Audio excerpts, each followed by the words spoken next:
So we elected a bunch of Republicans, and now we've got a shutdown.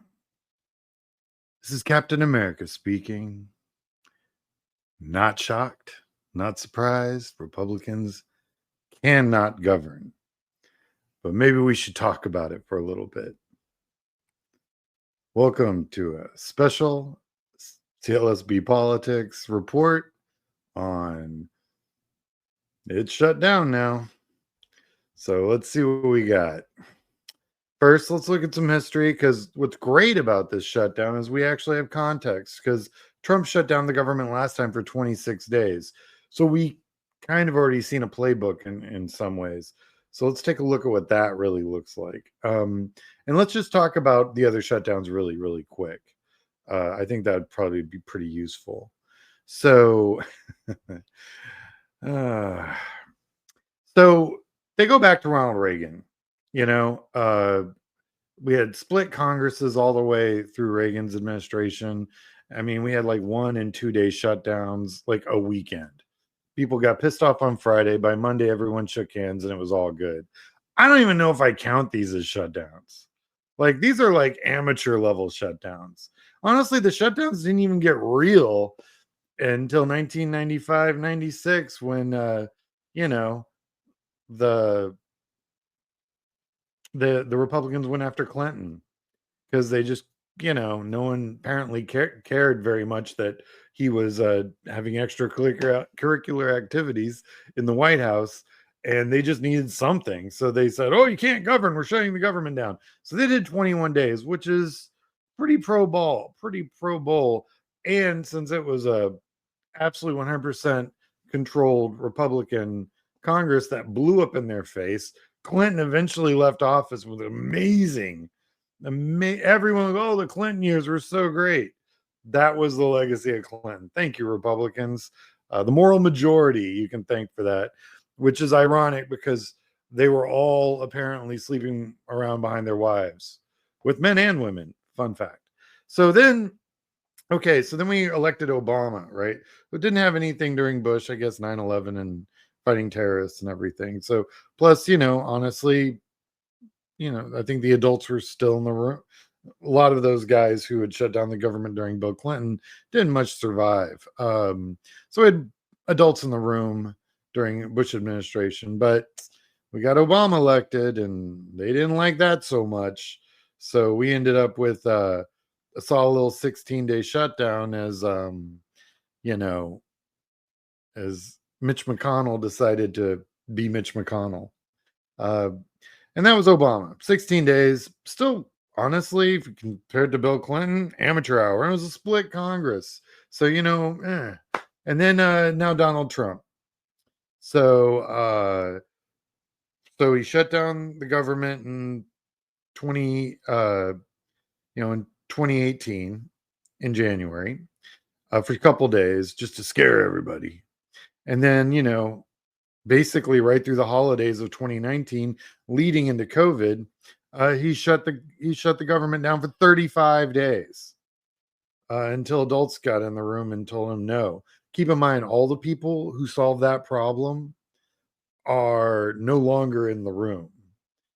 So that's kind of an interesting fact that needs to be well documented. There are no one's doing the rail work like they were last cycle. So he did 35 days. I will expect this one to last as long as he can maintain it. And more importantly, the Republicans in the Senate will allow it to happen because eventually they're going to fold. And these guys, so these Republicans were already on the ropes, right?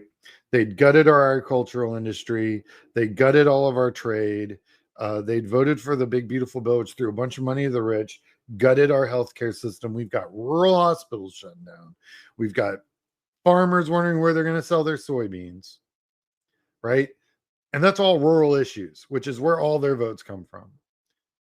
So those Republican congressmen and women are going to have a real problem coming home and trying to explain now the jobs that were working in some of these areas, the federal jobs, the Department of Agriculture and things of that nature that were working in the rural area are no longer even there. HUD's shut down. Ooh, I got a really good one on HUD.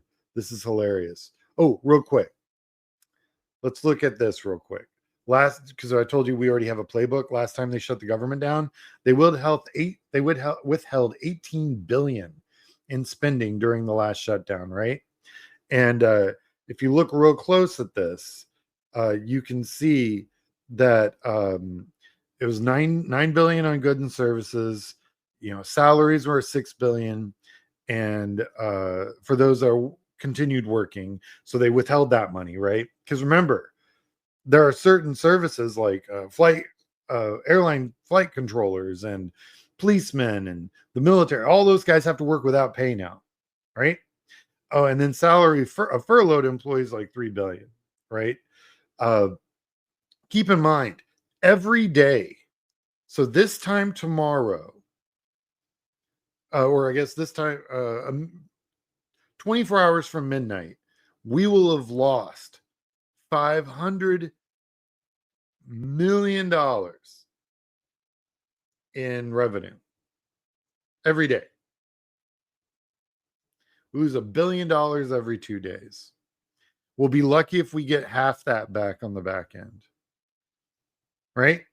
So this is just a little bit more, information as to what was withheld from people who are working, and and what we spent on service and goods. $9 billion out of they're being pulled from service and goods. Those are contractors. Those are just everything you can imagine. That there are companies out there that rely upon that money to maintain their employees. This is going to be very interesting, how this plays out. Right. I just wanted to share that little bit because it was interesting data that came out. Now, this was actually posted a couple hours ago. This is the HUD, Department of Housing and Urban Development, right? This is HUD. This is the banner on their website right now. I think you can go look. I'm pretty sure it's still up. The radical left are going to shut down the government and inflict massive pain on America's people unless they get their $1.5 trillion wish list of demands. The Trump administration wants to keep this government open. That $1.5 trillion, the reason it's that much is because we want to take the tax breaks away from the uber wealthy and fund healthcare for average Americans. We want to keep hospitals open. This is going to blow up in the GOP's face so hard.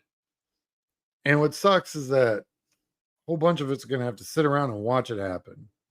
Not cool, GOP. Not cool. But we've been through this before.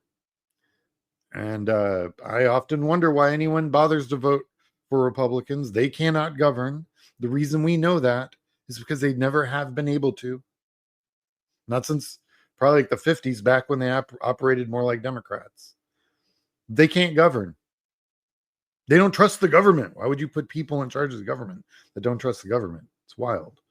So this was my little special report. It's about an hour until the government shuts down. I'll post it immediately. Just want to thank everyone for watching and like and subscribe. Like I said, if you wish to support this channel and you still have a job, I've got a PayPal on my YouTube. Feel free to do $5 a month on my Substack. That would be awesome.